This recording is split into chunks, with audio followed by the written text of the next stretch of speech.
Hi guys, my name is Fatema and today is actually the first video I'm going to be doing that's a little bit more casual, that I'm going to be speaking about things that have personally helped me with my own life, the journey I've been through, and just sharing like a few tips and tricks on what has made me the leader I am today, what's made me the person I am, what's made me the friend I am. And so one of the questions that people ask me all the time is, what does love mean to you, right? What does self-love mean to you?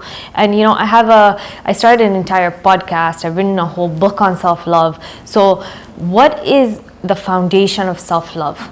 And for me, self-love is self-discipline, right? So what does that mean?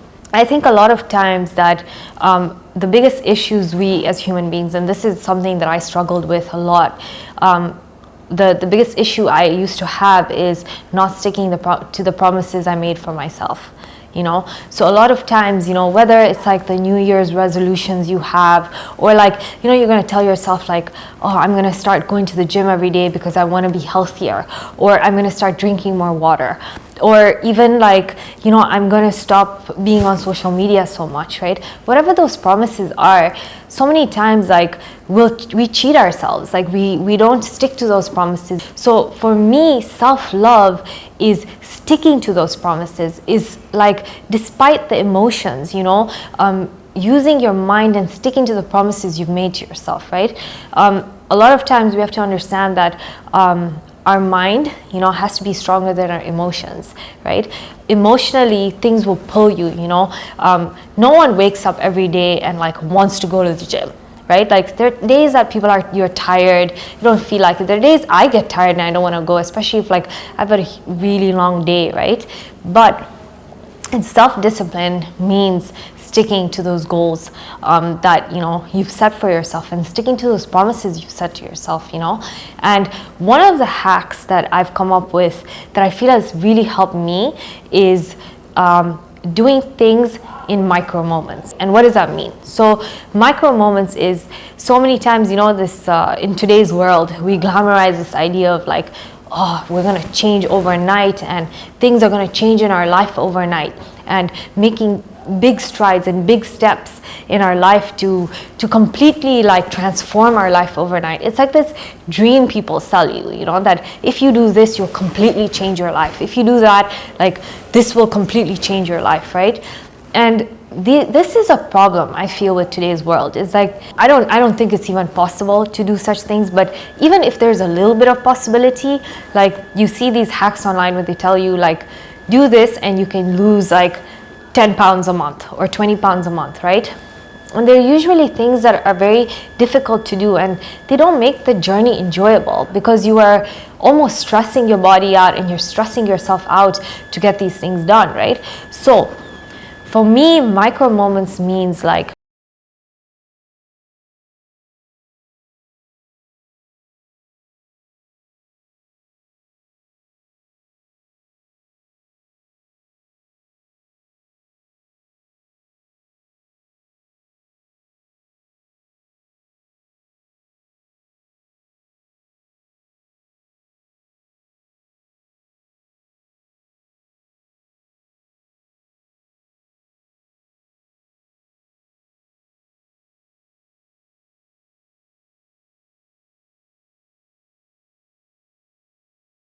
timer for just 5 minutes.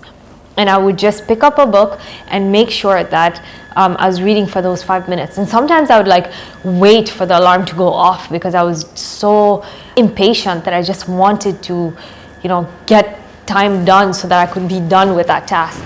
But you know what? Something beautiful started happening. Like I did it every day. It went from 5 minutes to 7 minutes to now sometimes like I don't even want the timer because I've enjoyed reading, and I enjoy reading so much that it's become, a habit that's become part of my life. So many times the problem we all fail at our resolutions of doing things is because people will go to the gym for an hour and a half every single day for a week. And then at the end of the week, they're so exhausted. They've exhausted themselves.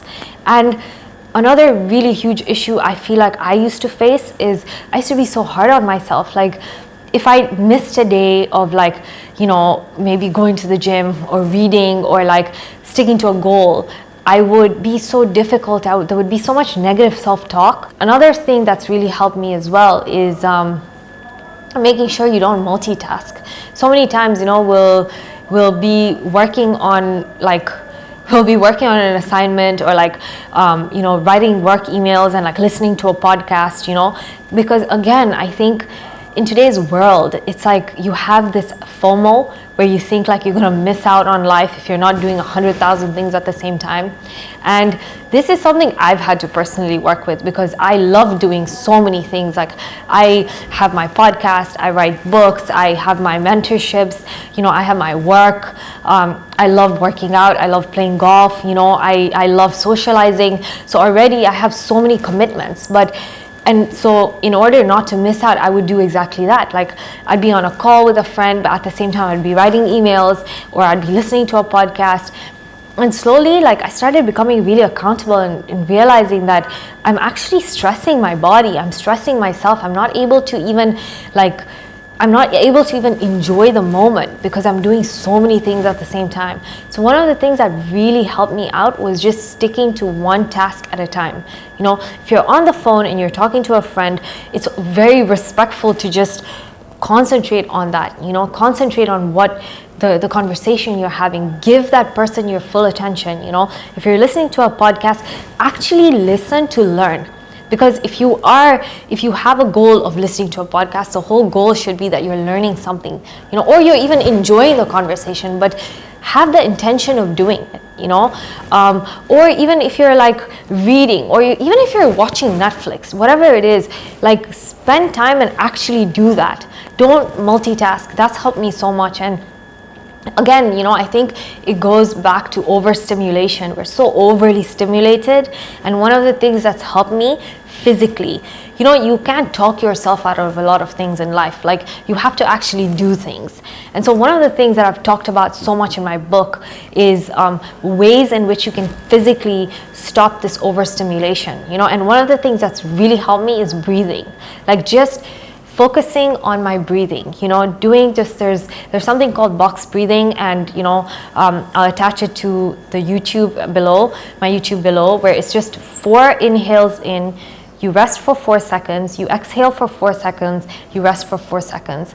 And this kind of regulates your nervous system so that you don't feel like you're constantly overstimulated, And again, focusing on one task at a time is just so, so important. And one of the most important things that I feel like we need to also do is reward yourself for the progress you make. Make sure that you are you're loving yourself in the process of having the self-discipline. So many times we're so harsh on ourselves, we have to do this every day, and there's nothing to look forward to. So it's nice to have little things to look forward to, and they don't have to be big things, whether it's if there's something you love to eat, so if you tell yourself, I'm going to stick to this every single day, and then at the end of the week I'm going to have my favorite piece of cake, or even if it's I'm going to go out with my friends and enjoy having my favorite mocktail, or whatever it is. Make sure that you're kind to yourself in the process, but you're also looking forward to something exciting, going on a hike, or even going to play, going to the park, or whatever it is. You should have things to look forward to and to reward yourself with, and I think this also, this journey also teaches us how to love ourselves. When we use the word discipline, sometimes it's a very harsh word, I feel especially for me.